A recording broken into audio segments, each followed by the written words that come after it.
তোমাদের জন্য এখন ক্রাইমের যে সত্য ঘটনাটা নিয়ে এসেছি সেটা 2 ফেব্রুয়ারি 2016 সালে ঘটেছিল। ঘটনাটা ঘটেছিল দিল্লির উত্তম নগর এলাকার অশোক বিহার নামের একটা জায়গা, তার পাশেই রয়েছে মডেল টাউন নামের একটা এরিয়া। সেখানে প্রচুর লোকজনের বাস। সেখানকার একটা ঘটনা, সেখানে একটা ফ্যামিলি থাকতো। ফ্যামিলিটা ছিল সঞ্জীব আর কবিতা সিং চৌহানের ফ্যামিলি, স্বামী স্ত্রী। তাদের 2 মেয়ে, বড় মেয়ের নাম আরজু আর ছোট মেয়ের নাম পায়েল, দুজনেই স্টুডেন্ট। আরজুর সেই সময় 2016তে বয়স ছিল 21 বছর। সে দিল্লি ইউনিভার্সিটির লক্ষ্মীবাই কলেজের বিএ ফাইনাল ইয়ারের স্টুডেন্ট ছিল। সে প্রত্যেক দিনের মতো কলেজে গেছিল। সকালবেলায় সে কলেজ যাওয়ার জন্য বেরিয়ে গেছিল। সে বিকালে যেই সময় কলেজ থেকে ফিরে আসে, সে কিন্তু কলেজ থেকে ফিরে আসেনি। দিনটা ছিল 2 ফেব্রুয়ারি 2021। মা অপেক্ষা করছিল। তারপরে বাবা বাড়ি আসে, বাবাকে ব্যাপারটা জানানো হয়। বাবা ব্যাপারটাকে একটু নর্মাল করার জন্য বলেন যে হয়তো কোথাও বন্ধুদের সাথে গিয়ে থাকবে, চলে আসবে। এবার সন্ধে পেরিয়ে রাত হয়। কিছু প্রতিবেশীদেরকে আর কিছু রিলেটিভদেরকে ব্যাপারটা জানানো হয়। সবাই খোঁজাখুঁজি শুরু করে। 2 বান্ধবী ছিল তার খুব প্রিয়, সিমন আর রাধিকা, যারা কলেজে তার সাথেই পড়তো। তাদের সাথে কথা বলা হয়, তাদের সাথে আছে কিনা জানতে চাওয়া হয়। তারা বলে যে তারা আজকে কলেজে যায়নি, খুব কম ক্লাস ছিল তাই জন্যে। এবার যখন অনেক রাত হয়ে যায়, রাত্রেবেলায় 11টার সময় সঞ্জীব সিং চৌহান, আরজু সিং চৌহানের বাবা, পুলিশ স্টেশনে গিয়ে একটা পুলিশ কমপ্লেন করেছিলেন মেয়েকে খুঁজে পাওয়া যাচ্ছে না বলে। মেয়ের একটা ফটো পুলিশ স্টেশনে দিয়েছিলেন। পুলিশের টিম তাকে প্রশ্ন করেছিল যে মেয়ের কোনো বয়ফ্রেন্ড বা কোনো ছেলের সাথে এই ধরনের কোনো সম্পর্ক আছে কি, যার সাথে মেয়ে হয়তো চলে যেতে পারে। বাবা বলে না, আমার মেয়ের জীবনে এই ধরনের কোনো ব্যাপার নেই। তো পুলিশ বলে যে ঠিক আছে, আপনারাও খুঁজে দেখুন, আমরাও দেখছি। নেক্সট ডে সকালবেলায় ভদ্রলোক নিজের স্ত্রীকে সঙ্গে নিয়ে মেয়ের কলেজে গেছিলেন। কলেজে গিয়ে পার্সোনালি সবার কাছে জানতে চাইছিলেন, জিজ্ঞাসা করতে চাইছিলেন তাদের মেয়ের ব্যাপারে। কলেজের কিছু ছাত্রছাত্রীরা বলে যে সকালবেলায় মেয়েটা এসেছিল কলেজে, কিন্তু 10টার সময় সে আবার বেরিয়ে চলে গেছিল। কলেজ কর্তৃপক্ষ সিসিটিভি ক্যামেরা ফুটেজ বের করে। ফুটেজেও সেটাই দেখা গেছিল। মেয়েটা 9:02 কলেজে ঢুকেছিল, তবে 10টার পর আবার কলেজ থেকে বেরিয়ে চলে গেছিল। তার সাথে যে আরও স্টুডেন্টরা পড়তো তাদের সবার কাছে জিজ্ঞাসা করেন মা আর বাবা। তো তারা সবাই বলেছিল যে আরজুর একজন বয়ফ্রেন্ড আছে, তার নাম নবীন ছত্রী। নবীন ছত্রী মাঝে মাঝে নিজের একটা সুইফট ডিজায়ার না হলে একটা বাইক নিয়ে আসে। আরজু মাঝে মধ্যেই তার গাড়িতে করে তার সাথে কোথাও একটা বেড়াতে যায়। আরজু সেই সব দিনগুলোতে প্রথম ক্লাসটা করে, 9টা থেকে 10টার ক্লাসটা করে, আর তারপরে 1টা থেকে 2টোর ক্লাসটা করে। ফিরে এসে আবার ক্লাস করে সে বাড়ি যায়। মাঝখানে কোনো ক্লাস সে করে না। এই রকম অনেকবার হয়। আর সেই যে বয়ফ্রেন্ড, তাকেও কিন্তু তারা দেখেছে, চেনে। তবে আরজু তাদের সবাইকে বলেছে যে নবীন তার ফিয়ন্সে, তার সাথেই ভবিষ্যতে বিয়ে হবে। 2 বাড়ির লোকজনই তাদের সম্পর্কের ব্যাপারে জানে, তাদের বিয়েটা ঠিক হয়ে আছে। এই সমস্ত কথা যখন মা বাবাকে সহপাঠীরা বলে, তখন তাদের মনটা খারাপ হয়ে যায়। তারাও কিন্তু মনে মনে চিন্তা করছিল যে কোনো অঘটন ঘটেনি তো। চিন্তার একটাই কারণ, নবীনকে তারাও চেনেন। নবীন ছেত্রী হচ্ছে তাদের বাড়ির কাছাকাছি থাকা একটা ছেলে। 150 মিটারের মধ্যেই তাদের বাড়ি, প্রতিবেশী একজন ছেলে। বিশাল বড়লোক বাড়ির ছেলে, প্রপার্টি ডিলারের কাজ করে, কম বয়সে প্রচুর টাকা পয়সার মালিক, 4 তলা বাড়ি রয়েছে তাদের। আর সত্যি সত্যিই আরজুর সাথে নবীনের একটা প্রেমের সম্পর্ক ছিল। এই জন্যেই বলছি যে গত 6 মাস মতো আগে তাদের এই সম্পর্কর ব্যাপারে পঞ্চায়েতে কেউ একজন নালিশ জানিয়েছিল। পঞ্চায়েতে 2 বাড়ির লোকজনদেরকে বসিয়ে মীমাংসা করা হয়েছিল। যেহেতু আরজুরা রাজপুত আর নবীনরা জাট, দুজনেদের জাতিটা আলাদা, তাহলে তাদের দুজনের বিয়ে কোনোভাবে সম্ভব নয়।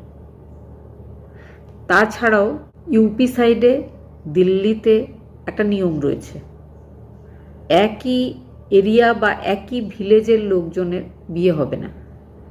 একই জায়গায় থাকে মানে তারা ভাই বোন। এটাও একটা ব্যাপার ছিল যে তারা দুজন সেম ভিলেজের লোকজন, সেম কলোনিতে থাকে, তাহলে তাদের বিয়েটা সম্ভব না। কিন্তু মেয়ের বাড়ির লোকজন এই বিয়েটাতে রাজি ছিল। তারা যখন জানতে পেরেছিল যে তাদের মেয়ের সাথে ওই বাড়ির ছেলের একটা প্রেমের সম্পর্ক আছে, তারা প্রথম দিকে না বললেও কিছুদিন পরেই হ্যাঁ বলেছিল। তারা রাজি ছিল এই বিয়েতে, কারণ তারা বুঝেছিল যে তাদের থেকে অনেকটাই সচ্ছল আর্থিকভাবে ওই ফ্যামিলিটা। তারা আপত্তি করেনি, কিন্তু ছেলের বাড়িরা কিছুতেই এই সম্পর্কে রাজি ছিল না। সেই জন্য পঞ্চায়েতে বসে মীমাংসা হয়েছিল, কেউ কারোর সাথে দেখা করবে না, এরা দুজন পরস্পর ভাই বোন মনে করবে নিজেদেরকে। তারপর থেকেই ওই ছেলেটাকে তার দিদির বাড়িতে থাকতেও পাঠিয়ে দেওয়া হয়। দিদির বাড়ি খুব যে দূরে ছিল, চাইলে আসতে পারবে না, দেখা করতে পারবে না, এমন ব্যাপার ছিল না। তাও কিন্তু একদম চোখের সামনে উঠতে বসতে যাতে দেখা না হয়, সেই জন্য ছেলের বাড়ির লোকজনেরা স্বাধীনতা অবলম্বন করে ছেলেটাকে তার দিদির বাড়িতে পাঠিয়ে দিয়েছিল।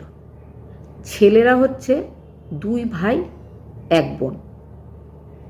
দিদি বড়, তারপরে একজন ভাই, তার নাম সন্দীপ। দিদি আর দাদা সন্দীপ দুজনে ম্যারিড। সব থেকে ছোট ছেলে এই নবীন। 10th পাস, পড়াশোনাও করেনি, কিন্তু টাকা রোজগার করতে জানে। প্রতিবেশী হওয়ার দরুন তাদের আলাপ পরিচয় তো ছিলই। মেয়েটার বয়স 21 বছর, সেই সময় নবীন ছেত্রীর বয়স ছিল 23 বছর। ছোটবেলা থেকেই তাদের মধ্যে আলাপ পরিচয় ছিল। বড় হয়ে তেমন একটা ভাব ছিল না, কিন্তু হঠাৎ করে একদিন কলেজ থেকে ফেরার পথে দুজনের দেখা হয়েছিল। বাসে একসাথে উঠেছিল, কথা বলেছিল। নবীন তার বাস ভাড়াটা দিয়ে দিয়েছিল। প্রেমের সূত্রপাত হয়েছিল। তারপর থেকে মাঝে মধ্যেই নবীন ইচ্ছা করে, চেষ্টা করে, যখন আরজু কলেজ যাওয়ার জন্য বেরোতো, সে নিজের বাইকটা নিয়ে রাস্তার ধারে দাঁড়িয়ে থাকতো। তাকে বলতো, চলো তোমাকে কলেজে ছেড়ে দিই। মেয়েটাও স্বেচ্ছায় খুশি হয়ে তার বাইকে উঠে কলেজে যেত। এইভাবে ধীরে ধীরে তাদের পরিচয়, আলাপ, বন্ধুত্ব, তারপর প্রেম হয়। প্রেম হয়েছিল, দুজন দুজনকে বিয়ে করতে চাইছিল, কিন্তু বাড়ির লোকজনেরা বলেছে বিয়ে হবে না। ইতিমধ্যেই প্রবীণের বাড়ির লোকজন প্রবীণের বিয়ে ঠিক করে ফেলেছে। যেদিন হারিয়ে গেছিল আরজু, সেদিন ছিল 2 ফেব্রুয়ারি। 4 ফেব্রুয়ারি প্রবীণের বিয়ে। নবীন আর আরজুর যেখানে বাড়ি, সেখান থেকে 50 কিলোমিটার মতো দূরে এক সুন্দরী মেয়ের সাথে নবীনের বিয়ে ঠিক হয়েছিল। নবীনও কিন্তু বিয়েতে ইচ্ছুক। এবার সেই পুরনো জায়গায় ফিরে আসি। পুরনো জায়গা বলতে মা বাবা কলেজে গেছিল, সমস্ত ব্যাপারটা জানতে পেরেছিল। এবার তারা বাড়ি ফিরে আসে। এবার তাদের মনে হয় তাদের মেয়ের এই হারিয়ে যাওয়াতে নবীনের কোনো হাত থাকতে পারে। সেই জন্য তারা নবীনের বাড়িতে কল করে। নবীনের দাদার স্ত্রী ফোনটা রিসিভ করেছিল। সে বলেছিল যে নবীন তো খুব ব্যস্ত আছে, নবীন বিভিন্ন জায়গায় বিয়ের কার্ড দিতে যাচ্ছে, বিয়ের কেনাকাটা করছে, আপনাদের মেয়ে হারিয়ে গেছে, এই ব্যাপারে আমাদের কিচ্ছু জানা নেই। দাদা স্ত্রীর সাথে কথা বলার পর নবীনের দাদা সন্দীপের সাথে কথা হয়, নবীনের দিদির সাথে কথা হয়, নবীনের ঠাকুমার সাথে কথা হয়। ঠাকুমা আরজুর মা বাবাকে বলে যে তোমরা ঠিক করে মেয়েকে শাসন করে রাখতে পারোনি। আমরা কিন্তু পঞ্চায়েতের নির্ণয়ের পর নিজের ছেলেকে ঠিকঠাক টাইট করে রেখেছিলাম, তাকে কিন্তু আমরা এই এরিয়াতেই রাখিনি, আমরা তাকে পাঠিয়ে দিয়েছিলাম তার দিদির বাড়িতে। তোমার মেয়ে কোথায় চলে গেছে আমরা কিভাবে জানবো? এবার কিন্তু বিয়ের দিন এগিয়ে এসেছিল। মেয়ের বাড়ির লোকজনেরা মন খারাপ তো ছিল অবশ্যই, তবে বিয়েতে তারা বাধা দিতে চাইছিল না, বিয়েটা ধুমধাম করে হয়ে যায়। এবার কিন্তু মেয়ের বাড়ির লোকজন বিয়ের পরে পুলিশকে জানায় যে এই ব্যাপারটাতে নবীন নামের একটা ছেলে, যেটা তাদের মেয়ের বয়ফ্রেন্ড ছিল, তার হাত রয়েছে বলে তাদের মনে হচ্ছে। পুলিশ নবীনের বাড়ি গিয়ে পৌঁছায়।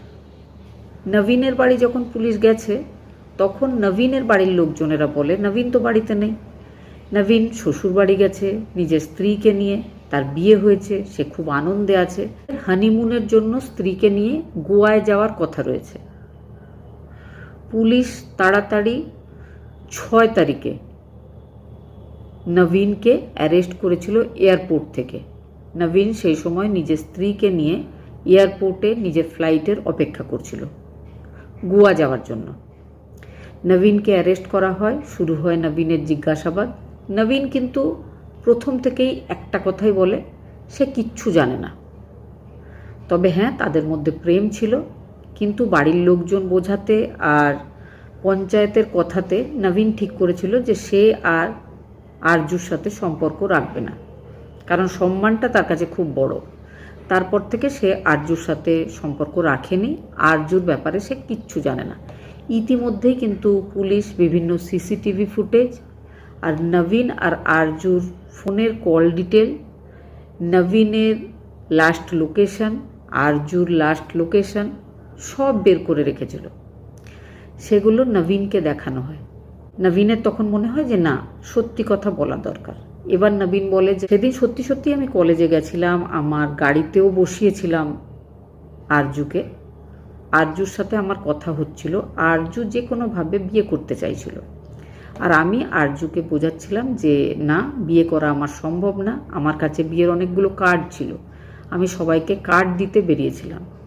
আরজু আমাকে ডেকেছিল কথা বলার জন্য। তারপরে আরজুকে যখন আমি জানিয়ে দিয়েছি যে আমি কিছুতেই তাকে বিয়ে করতে পারবো না, সে ভীষণ রাগ করে হঠাৎ করেই আমার গাড়ি থেকে নেমে চলে গেছিল। তারপর সে কোথায় চলে গেছে আমি জানি না, হয়তো আমার ব্যাপারে সে এতটাই দুঃখ পেয়েছে সে অন্য কোথাও চলে গেছে, কিন্তু সে কোথায় গেল আমি একটুও জানি না, আমি জানার চেষ্টাও করিনি। কিন্তু পুলিশের মনে হচ্ছিল নবীন মিথ্যা কথা বলছে। নবীনকে যখন একটু ঠিকঠাক ট্রিটমেন্ট দিয়ে জিজ্ঞেস করা হয় তখন নবীন পুরো সত্যিটা বলেছিল। নবীন বলেছিল যে সত্যি সত্যি ঘটনার দিন আরজু তাকে ডেকেছিল, কারণ আরজু শুনেছিল যে পাড়ার সব লোকজনকে বিয়ের কার্ড বিতরণ করা হচ্ছে। আরজু দুঃখ পেয়েছিল, রাগ হয়েছিল, সে নিজের বয়ফ্রেন্ডকে ডেকেছিল যে শেষবার দেখা করতে হবে, আর বয়ফ্রেন্ডের মনে হয়েছিল আরজু ডাকছে, একবার লাস্ট টাইম দেখা করেই নেওয়া উচিত। সে নিজের গার্লফ্রেন্ডকে নিজের গাড়িতে তুলে নিয়েছিল, সব সময় যেমন সে করে। সে এবার দুজন এগিয়ে যাচ্ছে, এগিয়ে যেতে যেতে সেই একই কথা, বিয়ের ব্যাপারে ঝামেলা হচ্ছে। আরজু বলছে যে ঠিক আছে, তুমি বিয়ে করছো করো, আমি কিন্তু তোমার জন্য যে মেয়ে ঠিক করা হয়েছে সে মেয়ের বাড়িতে গিয়ে সব ব্যাপার বলে দেবো, আমার তোমার যে ফটো রয়েছে, আমাদের যে চ্যাটিং রয়েছে, সেগুলো সব আমার কাছে আছে, সব কিন্তু আমি তাকে বলে দেবো। এই কথাতে ভীষণ রাগ হয়েছিল নবীনের, কারণ নবীন এবার ওই নতুন মেয়েটাকে বিয়ে করতে চাইছিল। নবীন যে কোনোভাবে আরজুকে বোঝাতে চাইছিল, আরজু বুঝছিল না। নবীনের রাগ এতটাই হয় যে আরজুর ওড়না দিয়ে এত জোরে তার গলাটা চেপে ধরে যে আরজু মারা গেছিল। যখন আরজু মারা গেছিল তখন তার হুঁশ হয়েছিল যে এবার আরজুর বডিটা নিয়ে সে কি করবে। সে বডিটা নিয়ে গাড়িটা চালিয়ে আরও 20 কিলোমিটার দূরে চলে যায়। তারপরে একটু সন্ধে হয়ে এসেছে, একটা নির্জন জায়গা দেখে বডিটাকে নামিয়ে সে পোড়ানোর চেষ্টা করে। তারপর তার মনে হয় যে পোড়াতে গেলে হয়তো লোকজন জানতে পারবে, জামা কাপড়গুলো একটু আধটু পুড়েছিল, তবে বডিটা একদম অক্ষত ছিল। আবার সেটাকে সে তুলে নিজের গাড়ির পেছন সিটে রেখে দেয়। আবার গাড়ি নিয়ে এদিক ওদিক খুঁজতে থাকে, নির্জন জায়গা দেখতে থাকে, কোথাও সেই রকম জায়গা সে পায়নি। এবার রাত্রেবেলায় সে গাড়ির ডিকিতে বডিটা রেখে ডিকিটাকে বন্ধ করে বাড়ি ফিরে যায়। বাড়ি ফিরে গাড়িটাকে নিজের গ্যারেজে রেখে দিয়েছিল। ভোরবেলায় 3টের সময় উঠেছিল। ওঠার পরে তাদের বাড়ির কাছাকাছি একটা প্রতিবেশী ওই ভাঙাচোরা লোহা টিন ইত্যাদি কেনা বেচার কাজ করে। বিহারের একজন কম বয়সী ছেলে, গরিব ছেলে, তাকে ডেকে নিয়ে টাকা দিয়ে তার সাহায্যে বডিটাকে নিয়ে সে নিজের বাড়ি, 4তলা বাড়ির মধ্যে 2তলাতে তার যে বেডরুম, তার বেডরুমের পাশে একটা গলি, পাতলা গলি টাইপের জায়গা, ভেন্টিলেশনের জন্য নাকি ওই জায়গাটা রাখা হয়েছিল। পুরনো জিনিসপত্রও সেখানে রাখা থাকতো। সেখানে বডিটা রেখে দেয়। তার উপরে মোটা করে গুছিয়ে বড় প্লাস্টিক রেখে দেওয়া হয়। তার উপরে কিছু বাড়তি জিনিসপত্র যেগুলো আগে থেকেই ওই গলি টাইপের জায়গাতে রাখা ছিল সেগুলো রেখে দেওয়া হয়। তারপরে বিয়ে আছে বাড়িতে, লোকজন ভর্তি, ওই জায়গাটা একদম ক্লোজ করে রেখে দেওয়া হয়। এবার সে বেশ কিছু পারফিউম নিয়ে আসে আর বাড়িতে ছড়ায়। মাঝে মধ্যে যেখানে তার বেডরুম রয়েছে তার আশেপাশেও ছড়ায়। বাড়িতে যে লোকজনেরা ছিল তাদের সবার মনে হচ্ছিল যে নবীনের বিয়ে আছে, খুব খুশি, লোকজন আসছে, নতুন বউ আসবে, সেই জন্য হয়তো নবীন পারফিউমটা ছড়াচ্ছে। কারোর কোনো সন্দেহ হয়নি। 3 তারিখে ভোরবেলায় কিন্তু নবীন এই কাজটা করেছিল। 3 তারিখ কাটে, 4 তারিখে ধুমধাম করে বরযাত্রী নিয়ে সে বিয়ে করতে চলে যায়। বিয়ে করে চলে আসে। তার পরের দিন কাটে, রিসেপশন হয়। 6 তারিখে শ্বশুরবাড়ি যায়। শ্বশুরবাড়ি থেকে সে হানিমুনে যাওয়ার জন্য এয়ারপোর্টে বসেছিল, তখন তাকে অ্যারেস্ট করা হয়। তাকে অ্যারেস্ট করার পর পুলিশের মনে হয়েছিল তার বাড়ির কিছু লোকজনও হয়তো এই ব্যাপারটাতে জড়িয়ে আছে। তদন্ত শুরু হয়। তেমন কাউকে যোগাযোগ রয়েছে বলে তাদের মনে হয় না। পুলিশ তার বেডরুমের ঠিক পাশের ওই জায়গাটা থেকে বডিটাকে উদ্ধার করেছিল। বডিটা প্রায় পচে গেছিল, বাড়িতে ভীষণ গন্ধ বেরোচ্ছিল, কিন্তু নাকি বাড়ির কোনো লোকজন জানে না। আর নবীনের যে স্ত্রী, নতুন যে বউ, সেও কিন্তু সেই এরিয়াটার পাশেই যে ঘরটা, বেডরুমটা রয়েছে, সেখানেই কাটিয়েছিল যেটুকু সময় সে ওই বাড়িতে ছিল। নবীনও সঙ্গে ছিল। নবীন গার্লফ্রেন্ডকে পাশে মেরে তার বডি ফেলে রেখে তার ঠিক পাশের রুমে নিজের নতুন বউয়ের সাথে রাত কাটিয়েছিল। এটাই হচ্ছে নবীন।